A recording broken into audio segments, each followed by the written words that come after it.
India has long maintained that it does not accept country-specific sanctions. This principle was tested in the Iran case, where New Delhi first lost access to discounted oil, then scrambled for waivers.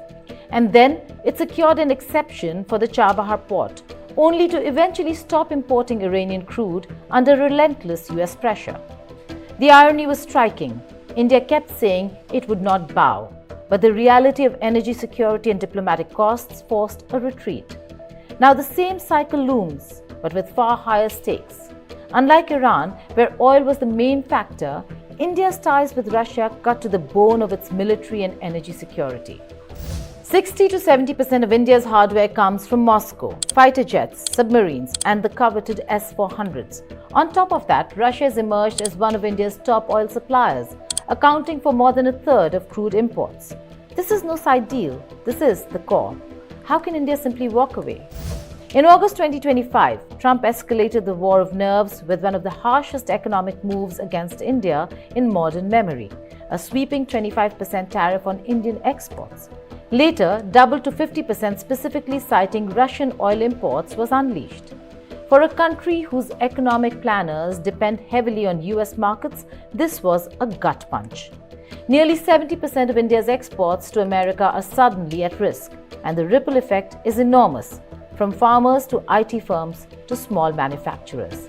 But it wasn't just tariffs. Trump administration dangled the specter of secondary sanctions, the same sword once swung over Iran. The warning was clear: trade with Russia and risk losing access to the dollar system and US financial networks. New Delhi's response was bold in public, denouncing the move as unfair, unjustified, and unreasonable. Officials repeated India's mantra: no recognition of extraterritorial sanctions. We have not yet seen any actions by the UK insofar as matters related to secondary sanctions, etc. are concerned. In any case, we have made very clear our view with regard to secondary sanctions. I think what you are pointing to in terms of the recent announcement by the European Union, we have been very clear that insofar as energy security is concerned, it is the highest priority of the Government of India to provide energy security for the people of India, and we will do what we need to do with regard to that. On energy-related issues itself also, as we have said previously, it is important not to have double standards and to have a clear-eyed perception of what the global situation is insofar as the broader energy market is concerned, and where the providers of energy goods are located and where they're going to come from, and who needs energy at what point in time. I think these matters are not appreciated sufficiently. We do understand that there is an important and a serious security issue that is confronting Europe, but the rest of the world is also there and is also dealing with issues that are existential for the rest of the world. And I think it's important to keep balance and perspective when talking about these issues. Yet behind closed doors, murmurs of private flexibility surfaced. Could India hold firm, or would cracks appear again? This is where the Jaishankar-Lavrov meeting takes center stage. The agenda is thick with urgency. Energy, defense, payments, multipolarity, all are on the table.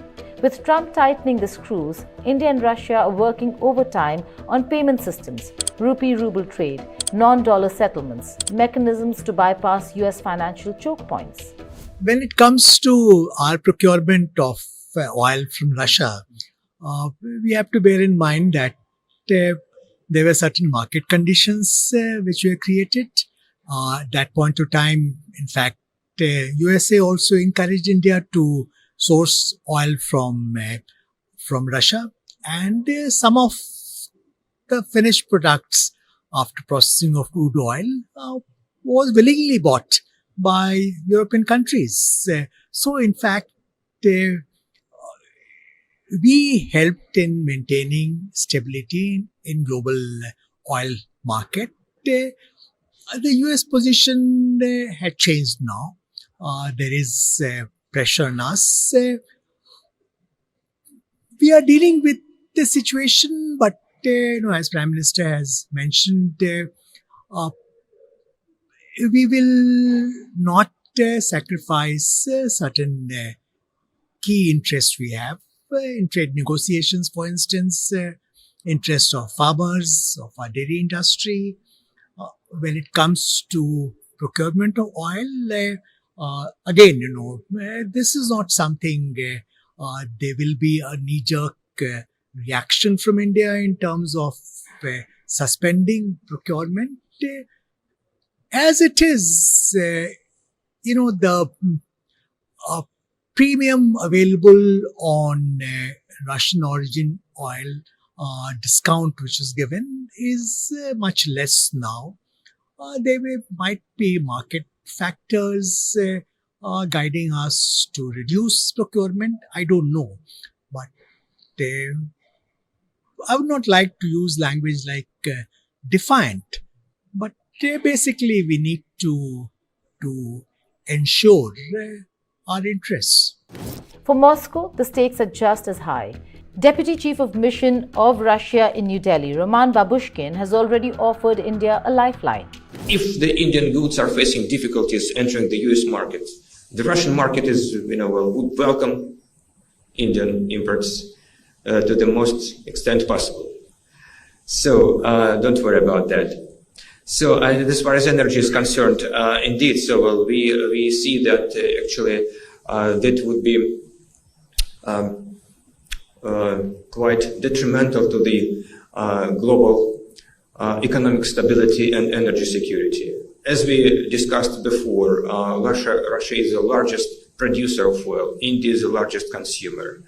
Any kind of unilateral actions lead to disruptions in supply chains, leads to imbalance in pricing policies. So it would potentially lead to price hikes and destabilization of global markets and endangering energy security of developing countries, first of all. That's not rhetoric, it's a signal. The partnership is being framed as a rejection of Western double standards, a phrase Jaishankar has echoed repeatedly. If Europe can buy Russian gas while wagging fingers at India, why should New Delhi fold? The Moscow talks will send a message not just to Washington, but to the world. The ghosts of Iran loom large. When America reimposed sanctions after walking out of the nuclear deal, India initially stood tall. Officials thundered that unilateral sanctions had no legitimacy, but reality crept in fast. Iranian oil, once discounted and vital, was phased out of India's energy mix. The much-touted non-recognition policy shrank in the face of secondary sanctions. Yet India won a waiver for Chabahar because it served US interests in Afghanistan. You see, back then, Biden administration wanted to keep a watchful eye on Islamabad's interference in Afghanistan. Washington needed India's support to keep Pakistan in check. But now, under Trump dispensation, the oil dried up anyway. This is the precedent haunting policymakers today. The Iran case showed that India's defiance is real in words but conditional in practice. Washington knows this, and Trump is betting that tariffs and secondary sanctions will eventually bend India's will. But here's the twist. Russia is not Iran. India was never dependent on Tehran for tanks, missiles, and nuclear submarines.